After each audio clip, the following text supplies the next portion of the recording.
परिश्रम एक वृक्ष है और प्रतिष्ठा, यश, सम्मान उसकी छाया है।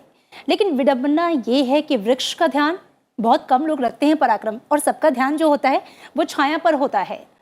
कुंदन आग में तपकर ही सोना बनता है। बिल्कुल सही कहा अमृता। और यहाँ पर मुझे संस्कृत का बहुत अच्छा एक श्लोक याद आ रहा है। उद्यमेन हि सिद्ध्यन्ते कार्याणि न मनोरथे न हि सुप्तस्य सिंहस्य प्रविशन्ति मुखे मृगाः। यानी मनोरथ से ही कार्य सिद्ध होते हैं। जिस तरह सोए हुए शेर के मुंह में हिरण अपने आप प्रवेश नहीं करता, ठीक उसी तरह सफलता का स्वाद चखने के लिए परिश्रम की पराकाष्ठा करना जरूरी है। हेलो इंडिया, मैं हूं पराक्रम सिंह शेखावत। हेलो इंडिया, मैं हूं आपके साथ अमृता चौरसिया।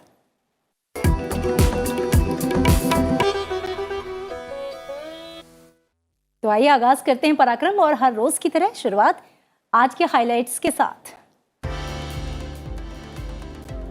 हेलो इंडिया में जानेंगे देश दुनिया का हाल, नजर डालेंगे राष्ट्रीय खबरों पर, साथ ही जानेंगे राज्यवार खबरें और अंतरराष्ट्रीय समाचार भी, और आज की गतिविधियों पर भी होगी हमारी नजर।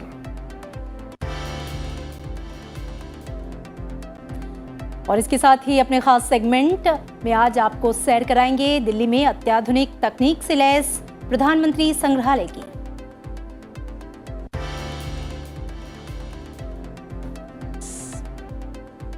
प्रधानमंत्री संग्रहालय की तस्वीरों के साथ साथ आज हेलो इंडिया में पलटेंगे इतिहास के पन्नों को और जानेंगे आज की तारीख से जुड़ा हुआ इतिहास।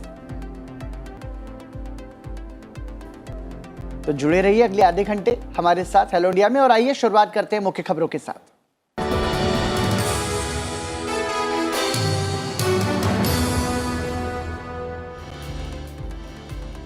प्रधानमंत्री नरेंद्र मोदी ने वंशवाद और परिवारवाद के मुद्दे पर कांग्रेस समेत दूसरी विपक्षी पार्टियों पर करारा हमला किया है।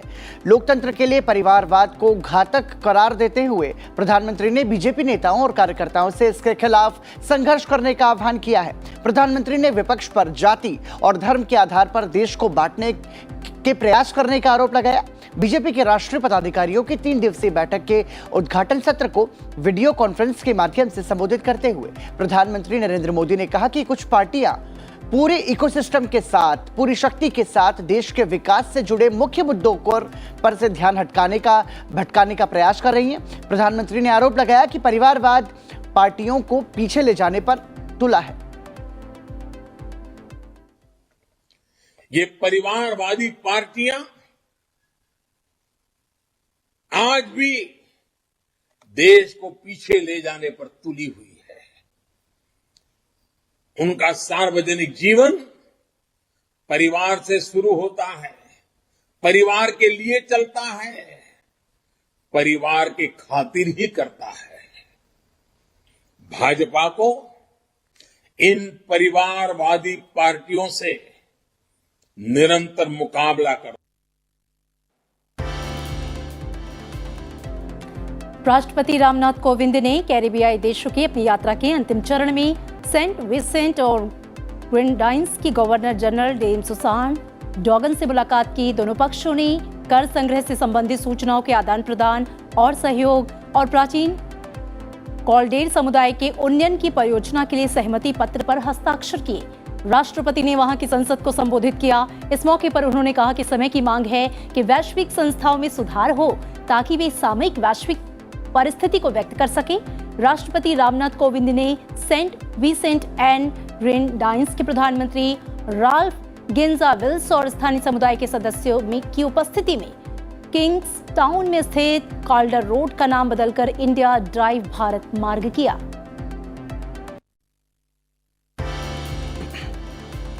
लोकसभा अध्यक्ष ओम बिरला ने उत्तर प्रदेश की राजधानी लखनऊ में विधायकों के ई विधान प्रशिक्षण कार्यक्रम में शिरकत की। कार्यक्रम को संबोधित करते हुए लोकसभा अध्यक्ष ने जनप्रतिनिधियों से सदन की गरिमा बनाए रखने की अपील की। उन्होंने कहा कि हमारा आचरण सदन के मर्यादानुकूल हो, हमारी सक्रियता जन आकांक्षाओं की पूर्ति करे। इसी ध्येय पर काम करते हुए हमें सदन की प्रतिष्ठा रखनी होगी। कार्यक्रम में मुख्यमंत्री योगी आदित्यनाथ और समाजवादी पार्टी के अध्यक्ष अखिलेश यादव भी मौजूद रहे। उच्चतम न्यायालय ने ज्ञानव्यापी मस्जिद मामला वाराणसी जिला न्यायाधीश को स्थानांतरित करने का आदेश दिया है। न्यायमूर्ति डीवाई चंद्रचूड़, सूर्यकांत और PS नरसिम्हा की पीठ ने वाराणसी की ज्ञानव्यापी मस्जिद के फिल्मांकन को चुनौती देने वाली याचिका पर सुनवाई की। न्यायालय ने कहा कि इस मामले की संवेदनशीलता के कारण इसे वाराणसी जिला न्यायाधीश को हस्तांतरित किया जा रहा है। बिहार के पूर्व मुख्यमंत्री और आरजेडी नेता लालू प्रसाद यादव की मुश्किलें कम होती नजर नहीं आ रही हैं। सीबीआई ने रेलवे में नौकरियों के बदले उम्मीदवारों से जमीन लेने के आरोप में लालू यादव और उनके परिवार के सदस्यों के खिलाफ नया मामला दर्ज किया है। यह कथित घोटाला तब का है जब लालू प्रसाद यादव यूपीए सरकार में केंद्रीय मंत्री थे। सीबीआई ने आरोपों की प्रारंभिक जांच दर्ज की थी, जिसे प्राथमिकी में बदल दिया गया है। जांच एजेंसी ने भारतीय दंड संहिता की धारा 120B और भ्रष्टाचार निरोधक कानून के प्रावधानों के तहत प्राथमिकी दर्ज की है। सीबीआई ने दिल्ली, पटना और गोपालगंज में 16 स्थानों पर तलाशी ली। आरोप है कि लालू प्रसाद यादव के 2008 से 2009 तक रेल मंत्री रहते हुए रेलवे में नौकरियों के बदले में यादव परिवार को कई संपत्तियां दी गई, जो प्रमुख स्थानों पर थी। सुप्रीम कोर्ट ने कथित पेगासस जासूसी मामले की जांच रिपोर्ट को पर्यवेक्षी न्यायाधीश को सौंपे जाने की समय सीमा बढ़ाते हुए कहा कि ये 4 सप्ताह में पूरी हो जानी चाहिए। अदालत ने कहा कि पेगासस स्पाईवेयर को लेकर 29 मोबाइल फोन की जांच हो रही है। तकनीकी समिति कुछ खास लोगों के बयान दर्ज कर रही है। आरबीआई के वित्त वर्ष 2021-22 के लिए सरकार को 30,307 करोड़ रुपए का लाभांश देने के प्रस्ताव को मंजूरी दे दी गई है। गवर्नर शक्तिकांत दास की अध्यक्षता में हुई केंद्रीय निदेशक मंडल की बैठक में सरकार को लाभांश देने का फैसला लिया गया। इसके साथ ही केंद्रीय बैंक का आकस्मिक जोखिम बफर 5.50% पर बनाए रखने के फैसला को भी बरकरार रखा गया है। पिछले साल मई में आरबीआई ने जुलाई में 2020 से मार्च 2021 तक के 9 महीनों की अवधि के लिए 99,122 करोड़ रुपए के लाभांश भुगतान की घोषणा की थी। शीना वोरा हत्याकांड मामले में इंद्राणी मुखर्जी जमानत की प्रक्रिया पूरी कर शुक्रवार को जेल से बाहर आ गई। उन्हें बुधवार को सुप्रीम कोर्ट ने बेल दी। अदालत द्वारा 2 लाख रुपए के मुचकले पर जमानत दिए जाने के आदेश दिए गए थे। ये राशि 2 हफ्ते के भीतर जमा करनी होगी। इंद्राणी मुखर्जी पिछली शादी से अपनी बेटी शीना वोरा की हत्या के मामले में मुख्य आरोपी हैं। केंद्रीय उपभोक्ता संरक्षण प्राधिकरण ने ऑनलाइन कैब सेवाएं देने वाली कंपनियां ओला और उबर की अनुचित व्यापार व्यवहार और उपभोक्ता अधिकारों के उल्लंघन के लिए नोटिस जारी किया है।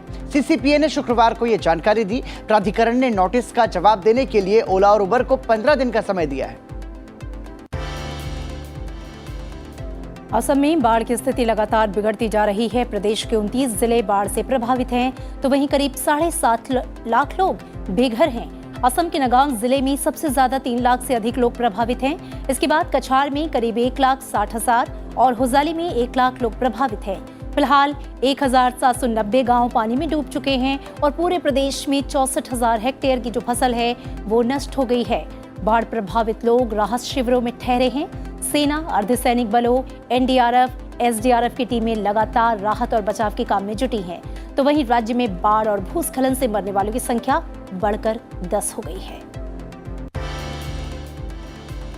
2 बार की ओलंपिक पदक विजेता पीवी सिंधु ने शुक्रवार को जापान की दुनिया की नंबर 1 खिलाड़ी अकाने यामागुची पर 3 गेम में जीत दर्ज कर थाईलैंड ओपन सुपर 500 टूर्नामेंट के सेमीफाइनल में प्रवेश किया है। 6ठी वरीयता प्राप्त भारतीय ने जापान की दूसरी वरीय खिलाड़ी को 51 मिनट में 21-15, 20-22, 21-13 से हराया और अब उनका सामना चीन की Olympic champion chain you Fei से होगा।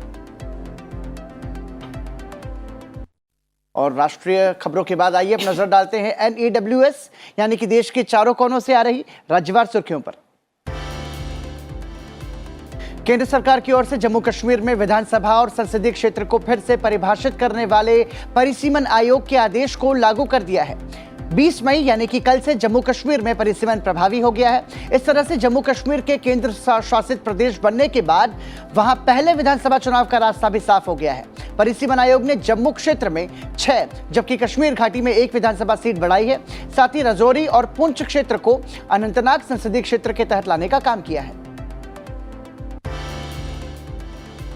जम्मू कश्मीर के रामबन जिले में जम्मू श्रीनगर राष्ट्रीय राजमार्ग पर निर्माणाधीन सुरंग का एक हिस्सा ढहने से एक मजदूर की मौत हो गई, जबकि 3 अन्य को सुरक्षित बाहर निकाल लिया गया है। फिलहाल कुछ लोग अभी भी उसमें फंसे हैं। पुलिस और सेना राहत और बचाव के काम में जुटी है। जम्मू कश्मीर के कुपवाड़ा जिले के टंगधार सेक्टर में नियंत्रण रेखा पर सुरक्षा बलों ने एक आतंकवादी को मार गिराया और घुसपैठ की कोशिश को नाकाम कर दिया। साथ ही दूसरे आतंकवादियों की तलाश भी जारी है। जम्मू कश्मीर के कुपवाड़ा जिले के टंगधार सेक्टर में नियंत्रण रेखा पर सुरक्षा बलों ने एक आतंकवादी को मार गिराया है। और इसके अलावा अब अगर हम अगली खबर का रुख करें, उत्तराखंड की बात कर लेते हैं। उत्तराखंड में करीब 24 घंटे बंद रहने के बाद गुरुवार को वाहनों की आवाजाही के लिए खुला ऋषिकेश यमुनोत्री राष्ट्रीय राजमार्ग शुक्रवार को सड़क धंसने से फिर से बंद हो गया। राजमार्ग बंद होने से कई बड़े वाहन और दर्जनों दूसरे छोटे वाहन जान की चट्टी में फंसे हैं। मार्ग खोले जाने की कार्यवाही लगातार जारी है। कांग्रेस नेता नवजोत सिंह सिद्धू ने 1988 के रोड रेज मामले में सुप्रीम कोर्ट की 1 साल की सश्रम कारावास की सजा सुनाए जाने के एक दिन बाद आत्मसमर्पण कर दिया। रोड रेज की घटना में 65 वर्षीय बुजुर्ग की मौत हो गई थी। समाजवादी पार्टी के नेता आजम खान को उच्चतम न्यायालय ने अंतरिम जमानत मिलने के बाद आज सीतापुर जेल से रिहा कर दिया। प्रगतिशील समाजवादी पार्टी के नेता शिवपाल यादव सहित बड़ी संख्या में समर्थकों ने करीब 27 माह बाद जेल से बाहर आने पर उनका स्वागत किया। झारखंड की निलंबित आईएएस अधिकारी पूजा सिंघल की ईडी की हिरासत की अवधि 5 दिनों के लिए बढ़ा दी गई है। अदालत ने 16 मई को पूजा सिंघल और उनके चार्टर्ड अकाउंटेंट सुमन कुमार को 4 दिन की ईडी हिरासत में भेजा था। बिहार में प्रचंड गर्मी के बाद आए आंधी तूफान ने राहत से ज्यादा लोगों को खौफ में डाल दिया है। कुछ घंटों की बारिश और आंधी की वजह से 16 जिलों में 33 लोगों की मौत हो गई। आकाशीय बिजली गिरने के कारण सभी ने जान गंवाई और मुख्यमंत्री नीतीश कुमार की तरफ से मृतकों के आश्रितों को तत्काल 4-4 लाख रुपए सहायता राशि देने का ऐलान किया गया है। प्रधानमंत्री नरेंद्र मोदी ने इस हादसे पर शोक जताया और मरने वालों के परिवार के प्रति संवेदना प्रकट की। लोकसभा अध्यक्ष ओम बिरला ने भी हादसे पर चिंता जताई, मृतकों के प्रति शोक जताया है। राज्यवार और राष्ट्रीय खबरों के बाद अब नजर डाल लेते हैं अंतर्राष्ट्रीय समाचारों पर। ऑस्ट्रेलिया में आम चुनाव के लिए आज मतदान होगा। इसमें महामारी के कारण बढ़ी महंगाई, जलवायु परिवर्तन और चीन से संभावित सैन्य खतरा प्रमुख मुद्दा है। आपको बता दें कि हालिया वर्षों में अपना कार्यकाल पूरा करने वाले स्कॉट मॉरिसन देश के पहले पीएम बन गए हैं। उनसे मुकाबले में लेबर पार्टी के एंटनी अल्बांसी इस बार मैदान में हैं और इसी बीच पीएम स्कॉट मॉरिसन का कंजर्वेटिव गठबंधन चौथी बार सरकार बनाने की उम्मीद कर रहा है। भारत ने शुक्रवार को पाकिस्तान को जम्मू कश्मीर पर दिए गए बयान को लेकर फटकार लगाई है। संयुक्त राष्ट्र में भारत के स्थायी मिशन के काउंसलर राजेश परिहार ने पाकिस्तान के विदेश मंत्री बिलावल भुट्टो जरदारी की ओर से लगाए गए आरोपों को गलत बताया। राजेश परिहार ने कहा कि जम्मू कश्मीर और लद्दाख भारत का एक अभिन्न हिस्सा था और हिस्सा है और आगे भी रहेगा। इसमें वो क्षेत्र भी शामिल है जो पाकिस्तान के कब्जे में है। इससे कोई भी देश इनकार नहीं कर सकता। पाकिस्तान हमारी मदद करना चाहता है तो वह स्टेट स्पॉन्सर्ड आतंकवाद को रोकने में योगदान दे सकता है। अमेरिका के राष्ट्रपति जो बाइडेन सियोल में दक्षिण कोरिया के राष्ट्रपति यूं सुंग योल की तरफ से आयोजित एक स्वागत समारोह में हिस्सा लेंगे। आपको बता दें कि बतौर अमेरिकी नेता जो बाइडेन की पहली एशिया यात्रा है। अपनी यात्रा के दौरान वो क्षेत्रीय सुरक्षा सहयोगियों के साथ संबंधों को मजबूत करने के उद्देश्य से यात्रा कर रहे हैं। विदेश राज्य मंत्री वी मुरलीधरन ने संयुक्त राष्ट्र महासभा के 76वें सत्र के अध्यक्ष अब्दुल्ला शाहिद के साथ अपनी बैठक के दौरान नियम आधारित बहुपक्षवाद के लिए भारत के मजबूत समर्थन की पुष्टि की। इस बैठक के बाद उन्होंने भारतीय प्रवासियों के सदस्यों के साथ बातचीत भी की। वाणिज्य और उद्योग मंत्री पीयूष गोयल अपनी 3 दिवसीय यात्रा के लिए दावोस रवाना होने वाले हैं। पीयूष गोयल वहां पर 23 से 25 मई तक दावोस में विश्व आर्थिक मंच में मंत्रियों, मुख्यमंत्रियों और उद्योग जगत के नेताओं के प्रतिनिधिमंडल का नेतृत्व करेंगे। तुर्की के राष्ट्रपति रेसेप तय्यिप एर्दोगन स्वीडन और फिनलैंड द्वारा नाटो में शामिल होने की बोली पर ब्रिटिश और फिनिश नेताओं के साथ चर्चा करेंगे। आपको बता दें कि स्वीडन और फिनलैंड के नाटो में शामिल होने के लिए सभी 30 नाटो सदस्यों की मंजूरी की आवश्यकता है। हेलेंस्की और स्वीडन द्वारा नाटो में शामिल होने के लिए आवेदन पर हस्ताक्षर करने से रूस नाराज है।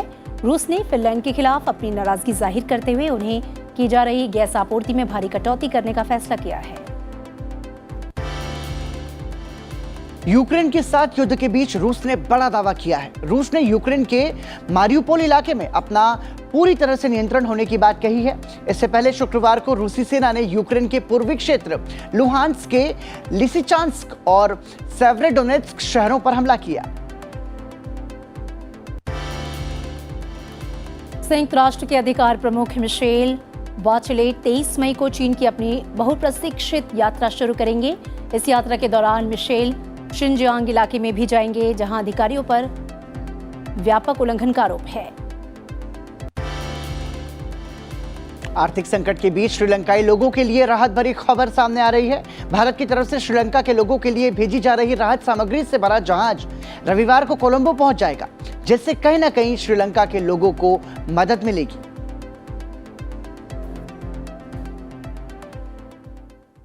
और अमृता, राष्ट्रीय, राज्यवार और अंतर्राष्ट्रीय सुर्खियां तो हो गई, लेकिन अब मुझे लगता है कि एक ऐसी जानकारी हम यहाँ पर दर्शकों को देने जा रहे हैं जो कि भारत के संग्रहालयों से जुड़ी हुई है। और संग्रहालय की महत्व की बात करें तो मुझे लगता है कि हमारा इतिहास कैसा था, इतिहास की क्या कुछ घटनाएं ऐसी रही जिनके बारे में वर्तमान के साथ साथ भावी जो भविष्य है हमारा, उसको भी इन तमाम सारी जानकारियों की बारे में मालूम होना चाहिए। हो बिल्कुल। और संग्रहालय इसलिए बहुत ही ज़्यादा महत्वपूर्ण भूमिका निभाते हैं और एक अच्छी खासी श्रृंखला भी है। और इसी में आज जो हम सैर कराएंगे अपने दर्शकों को पराक्रम, वो है राजधानी में बने प्रधानमंत्री संग्रहालय की। यदि आप देश के अब तक के अपने पसंदीदा प्रधानमंत्रियों के साथ तस्वीर खिंचवाना चाहते हैं, और यदि आप हवा में तैरता हुआ अशोक स्तंभ देखना चाहते हैं, और यदि आप रोचक अंदाज में देश के संविधान निर्माण की यात्रा को देखना चाहते हैं, तो आपको यहां जाना चाहिए। बिल्कुल। और साथ ही साथ हेलीकॉप्टर राइड के जरिए पुराने भारत के नजारों का आनंद भी आपको प्रधानमंत्री संग्रहालय में मिलेगा। तो इन तमाम सारी खूबियों के साथ देश की राजधानी में प्रधानमंत्री संग्रहालय बनाया गया है, जिसका उद्घाटन कुछ दिन पहले प्रधानमंत्री नरेंद्र मोदी ने किया। तो आपको इस रिपोर्ट के जरिए सैर कराते हैं प्रधानमंत्री संग्रहालय की। लहराता काइनेटिक तिरंगा, रोमांचक हेलीकॉप्टर राइड, स्ट्रिंग से बना अनोखा चित्र यूनिटी चेन, अपने पसंदीदा प्रधानमंत्री के साथ फोटो खिंचाने का अनुभव, ये सब आपको मिलेगा दिल्ली के 3 मूर्ति परिसर में बने प्रधानमंत्री संग्रहालय में। संग्रहालय में 2 ब्लॉक हैं, जिनका कुल क्षेत्रफल 15,600 वर्ग मीटर है। संग्रहालय भवन का डिजाइन बनते भारत की कहानी से प्रेरित है। इमारत का लोगो अशोक चक्र भारतीय जनमानस का प्रतिनिधित्व करता है। ये लोगो राष्ट्र और लोकतंत्र का भी प्रतीक है। पीएम संग्रहालय में भारत के स्वतंत्रता संग्राम से लेकर संविधान के निर्माण तक की कहानियां पेवस्त हैं, जो बताती है कि कैसे हमारे प्रधानमंत्रियों ने तमाम चुनौतियों से देश को उबारा और चौतरफा प्रगति सुनिश्चित की।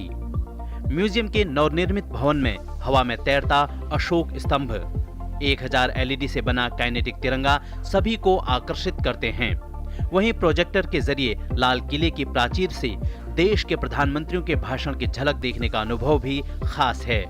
बच्चे और युवा भी यहाँ बोर नहीं होंगे। उनके पास अपने पसंदीदा पीएम के साथ तस्वीर लेने से लेकर उनसे अपने नाम का पत्र पाने का मौका है।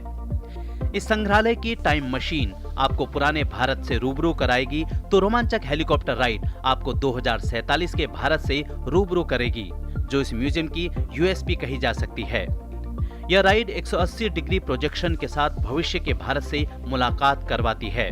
गुजरात से लेकर कश्मीर तक भारत के भविष्य के कुछ खास प्रोजेक्ट इस हेलीकॉप्टर राइड के जरिए दिखाए जाते हैं। प्रधानमंत्री संग्रहालय में सभी प्रधानमंत्रियों की संग्रहणीय वस्तुएं रखी गई हैं। साथ ही उनके उपयोग की निजी वस्तुएं और उनके भाषण भी रखे गए हैं। इस संग्रहालय में विशेष रूप से भारत के युवाओं के लिए जानकारी जुटाई गई है और उसे आसान, रोचक और व्यापक तरीके से प्रस्तुत करने के लिए अत्याधुनिक तकनीक का उपयोग किया गया है।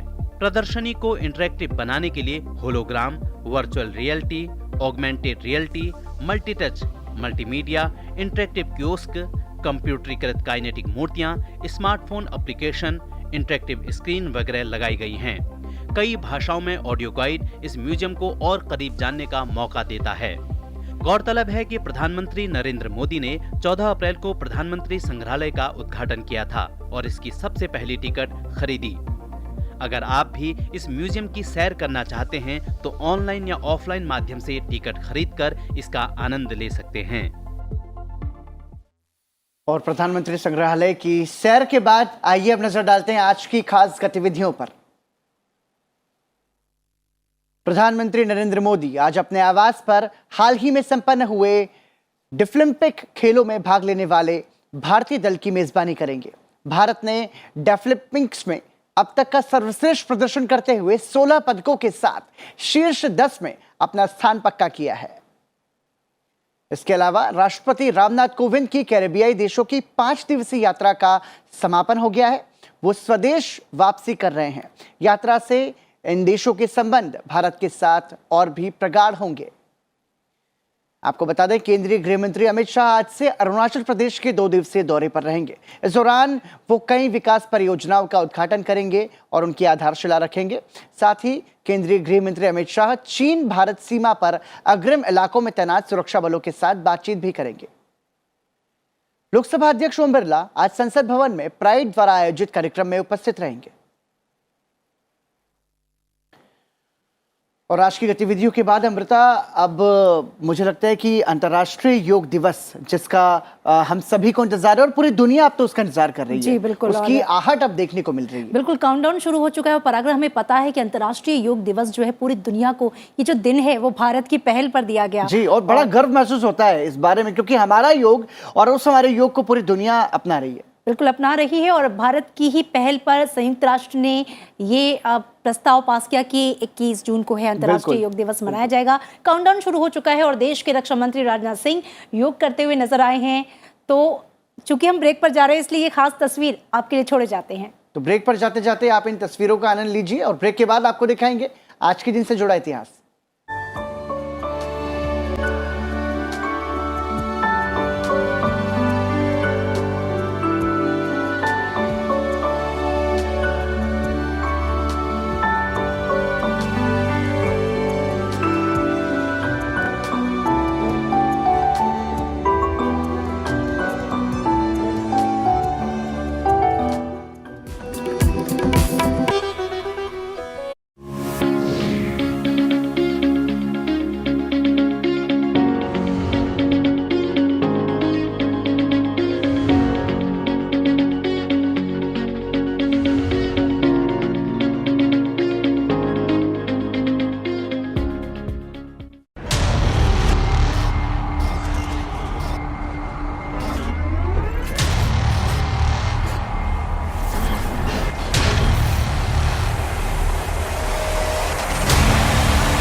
Watch our special presentations in The Defenders only on Sunset View.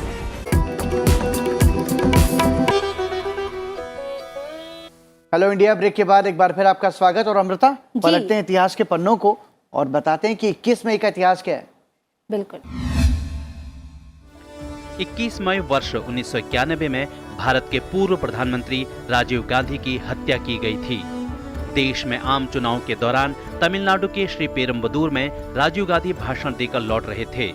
तभी फूल देने के बहाने करीब आई धानु नाम की एक महिला ने उन पर आत्मघाती हमला कर दिया, जिसमें 16 लोग मारे गए थे।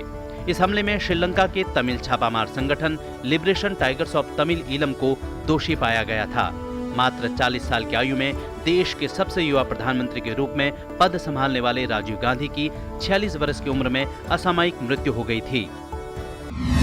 21 मई वर्ष 1931 में शरद जोशी का जन्म मध्य प्रदेश के उज्जैन में हुआ। वो एक सुप्रसिद्ध व्यंग्यकार थे। शरद जोशी ने मध्य प्रदेश सरकार के सूचना और प्रकाशन विभाग में काम किया, पर लेखन के चलते सरकारी नौकरी छोड़ दी और कलम को ही पूरी तरह अपना लिया। कई समाचार पत्रों और रेडियो के लिए कहानियां और लेख लिखने वाले शरद जी अपने व्यंग्यात्मक शैली के लिए मशहूर थे। इनकी कहानियों पर आधारित धारावाहिक लापतागंज भी बनाया गया। धारावाहिक लेखन में ये जो है जिंदगी, विक्रम बेताल, सिंहासन बत्तीसी, वह जनाब को आज भी याद किया जाता है। उनके व्यंग्य संग्रहों में परिक्रमा, किसी बहाने, तिलिस्म, रहा किनारे बैठ, मेरी श्रेष्ठ व्यंग्य रचनाएं मुख्य रूप से हैं। वर्ष 1990 में इन्हें पद्मश्री से सम्मानित किया गया।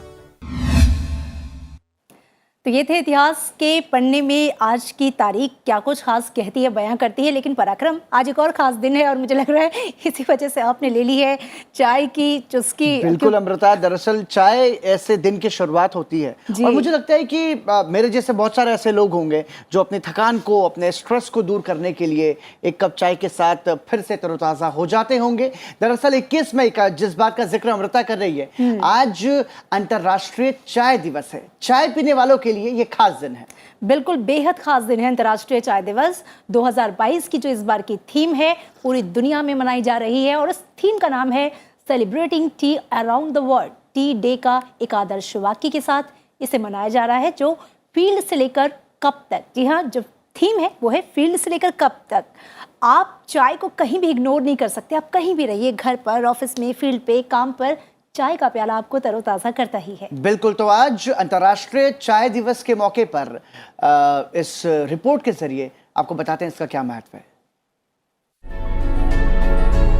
अंतर्राष्ट्रीय चाय दिवस संयुक्त राष्ट्र द्वारा हर साल 21 मई को मनाया जाता है। इसकी शुरुआत संयुक्त राष्ट्र महासभा द्वारा वर्ष 2019 में की गई थी। वर्ष 21 मई 2020 को संयुक्त राष्ट्र द्वारा पहला अंतर्राष्ट्रीय चाय दिवस मनाया गया। चाय का नाम सुनते ही कई लोगों को इसकी तलब लग जाती है। आज चाय के ऐसे ही दीवानों के लिए खास दिन है क्योंकि आज चाय दिवस है। हर साल चाय उत्पादन करने वाले देशों में 21 मई को अंतर्राष्ट्रीय चाय दिवस मनाया जाता है। भारत चाय का उपभोग करने के मामले में पहले नंबर पर और इसके उत्पादन के मामले में दूसरे नंबर पर है। इसीलिए भारतीयों के लिए अंतर्राष्ट्रीय चाय दिवस और भी खास हो जाता है।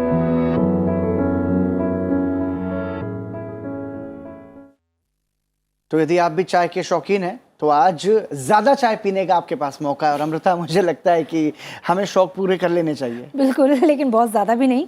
चाय को पीजिए लिमिट के साथ, लेकिन चाय जरूर पीजिए। और पराक्रम, अब नजर डाल लेते हैं आज सनसद टीवी पे जो खास हमारे कार्यक्रम में प्रसारित होने वाले हैं उन पर। सनसद टीवी पर सुबह 11 बजे आप देख सकते हैं आयुष्मान भव, जिसमें आज हम बात करेंगे टीबी रोग की। साथ ही शाम 7 बजे आप समसामयिक मुद्दे पर बड़ी बहस, मुद्दा आपका देख सकते हैं। बिल्कुल, 7:30 बजे आप देखिए new India debate, campus debate पर आधारित खास कार्यक्रम। रात 8 बजे देखिए आज की खबर। रात 8:30 बजे सनसद टीवी पर आप देख सकते हैं पर्सपेक्टिव और रात 9 बजे आप देखिए हमारा English news bulletin the news. रात 9:30 बजे देखिए द डिफेंडर्स और 10 बजे असेंबली डिबेट।